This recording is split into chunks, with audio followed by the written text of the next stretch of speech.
خداوند کے زندہ کلام میں سے پیدائش کی کتاب اس کا 35واں باب۔ اور خدا نے یعقوب سے کہا کہ اٹھ بیت ایل کو جا اور وہیں رہ، اور وہاں خدا کے لیے جو تجھے اس وقت دکھائی دیا جب تو اپنے بھائی عیسو کے پاس سے بھاگا جا رہا تھا، ایک مذبح بنا۔ تب یعقوب نے اپنے گھرانے اور اپنے سب ساتھیوں سے کہا کہ بیگانہ دیوتاؤں کو جو تمہارے درمیان ہیں دور کرو، اور طہارت کر کے اپنے کپڑے بدل ڈالو، اور آؤ ہم روانہ ہوں اور بیت ایل کو جائیں۔ وہاں میں خدا کے لیے جس نے میری تنگی کے دن میری دعا قبول کی اور جس راہ میں چلا میرے ساتھ رہا مذبح بناؤں۔ تب انہوں نے سب بیگانہ دیوتاؤں کو جو ان کے پاس تھے اور مندروں کو جو ان کے کانوں میں تھے یعقوب کو دے دیا، اور یعقوب نے ان کو اس بلوت کے درخت کے نیچے جو سکم کے نزدیک تھا دبا دیا، اور انہوں نے کوچ کیا، اور ان کے آس پاس کے شہروں پر ایسا بڑا خوف چھایا ہوا تھا کہ انہوں نے یعقوب کے بیٹوں کا پیچھا نہ کیا، اور یعقوب ان سب لوگوں سمیت جو اس کے ساتھ تھے لوز پہنچا۔ بیت ایل یہی ہے اور ملک کنعان میں ہے، اور اس نے وہاں مذبح بنایا اور اس مقام کا نام ایل بیت ایل رکھا، کیونکہ جب وہ اپنے بھائی کے پاس سے بھاگا جا رہا تھا تو خدا وہی اس پر ظاہر ہوا تھا، اور ربکا کی دایا دبورا مر گئی، اور وہ بیت ایل کی اترائی میں بلوت کے درخت کے نیچے دفن ہوئی، اور اس بلوت کا نام ایلون بکوت رکھا گیا۔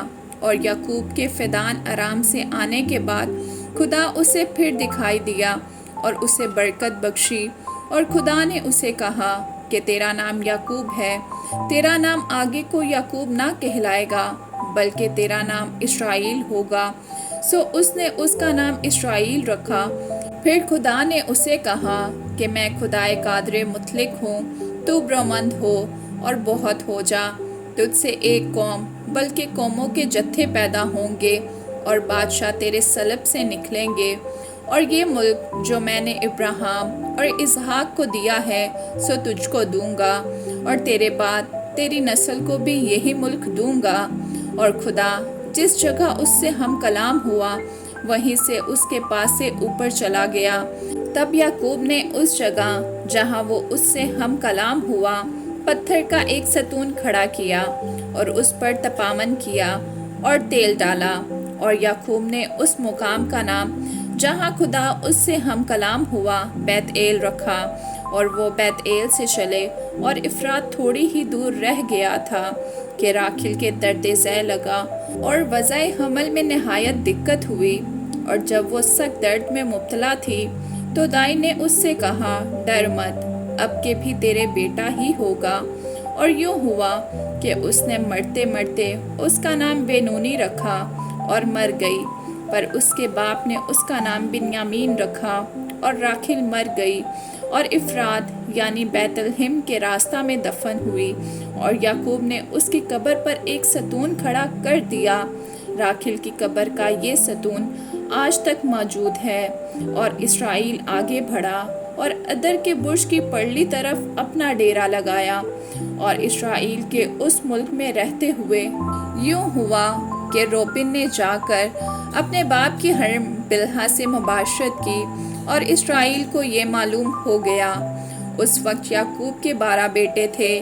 لیا کے بیٹے یہ تھے، روبن یعقوب کا پہلوٹا، اور شمعون اور لاوی اور یہودا اور اشکار اور زبلون۔ اور راکھیل کے بیٹے یوسف اور بنیامین تھے۔ اور راکھیل کی لونڈی بلہا کے بیٹے دان اور نفتالی تھے، اور لیا کی لونڈی زلفا کے بیٹے جد اور آشر تھے۔ یہ سب یعقوب کے بیٹے ہیں جو فدان ارام میں پیدا ہوئے۔ اور یعقوب ممرے میں جو کریت اربا یعنی حبرون ہے جہاں ابراہیم اور اسحاق نے ڈیرا کیا تھا اپنے باپ اسحاق کے پاس آیا، اور اسحاق 180 برس کا ہوا۔ تب اسحاق نے دم چھوڑ دیا اور وفات پائی، اور بوڑھا اور پوری عمر کا ہو کر اپنے لوگوں میں جا ملا، اور اس کے بیٹوں عیسو اور یعقوب نے اسے دفن کیا۔ آمین۔